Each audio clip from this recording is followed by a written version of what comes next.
First, we're going to add some water to our bottle. Then we're going to add a little bit of food coloring.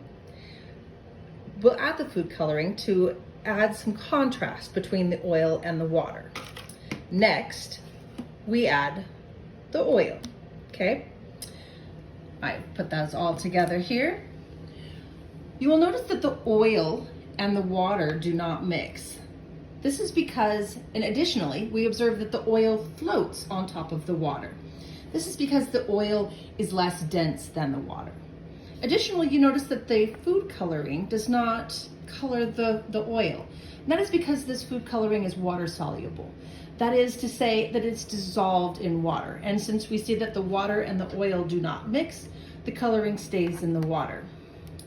Also, we leave a little space at the top to allow for the product of our reaction, which, as you will see, is a gas. Next, we'll break up a bit of an Alka-Seltzer tablet and drop it down into the bottle. But first, let's talk about what Alka-Seltzer is. The Alka-Seltzer tablet is made up of aspirin, which is a pain reliever and not a reactant in this experiment, but also sodium bicarbonate and citric acid. Sodium bicarbonate and citric acid react with each other to produce water and carbon dioxide. Bicarbonate and citric acid react with each other to produce water and carbon dioxide. However, sodium bicarbonate and citric acid are stable, as you can see in this tablet. The sodium bicarbonate, though, which is NaHCO3, dissolves easily in the water, resulting in sodium and bicarbonate. The bicarbonate, which is slightly alkalotic, is then free to react with the citric acid, which produces water and carbon dioxide gas. Let's go ahead and drop those tablets down in there now.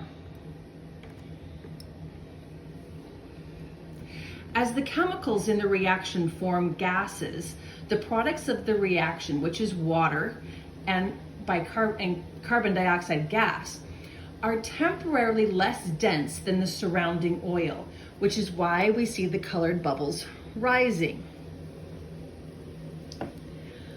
As the gas is released at the surface, the water bubbles are then, once again, more dense than the oil, and you see them falling back down below the oil.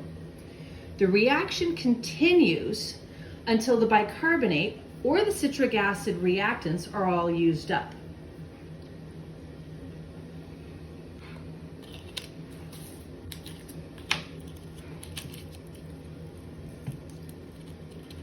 Watch that as that's going. You can see some of the tablet formation as they gather more gas, it rises to the top as well. And then you can see most of the reaction, most of the bubbles are done. There's very little bicarbonate left or citric acid. If either of those two reactants are no longer available, the reaction stops and the formation of those carbon dioxide gas molecules cease. However, once we again introduce more sodium bicarbonate and citric acid, as soon as it touches the water, the sodium bicarbonate dissolves, making bicarbonate again once available to react with the citric acid.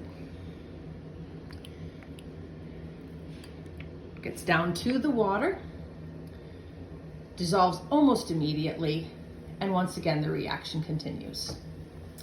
I hope you enjoyed our experiment. Thank you.